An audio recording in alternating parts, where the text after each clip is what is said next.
Нема нови информации за состојбата на заболениот македонец од коронавирусот на крузерот Diamond Princess. Тој вчера беше хоспитализиран во болницата во Јапонија. Другите двајца македонски државјани, кои се уште се наоѓаат на бродот во Йохахома, остануваат во карантин барем до среда. Рекле дека се чувствуваат добро и досега не појавиле симптоми кои може да укажуваат на присуство на коронавирусот. Во меѓувреме, денешниот ден на влюбените ќе се прослави и на бродот. Директорката на компанијата испрати порака дека без разлика на болеста сите ќе слават. Сакав само да ги проверам сите и да кажам дека сите се држиме добро и заедно како една голема фамилија. Сакав само да ја објаснам мојата теорија, вистинската теорија за последните 7 дена.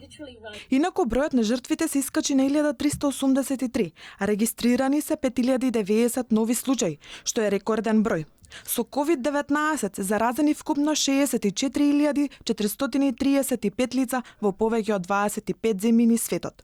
Меѓу болните во Кина има се повеќе здравствени работници кои се грижеле за болните. 130 од вкупно 500 вработени во само една болница се веќе заразени. За сега најмногу болни има во Кина, со 3 смртни случаи пријавени надвор од земјата, од кои последната е 80 годишна жена во Јапонија. Денеска по 2 недели е пуштена од карантин првата група француски државјани од 181 лица откако беа евакуирани од кинескиот град Вухан. Француските власти соопштија дека ниту едно од лицата не било заразено од вирусот. Во Франција досега се регистрирани 11 случаи од коронавирусот.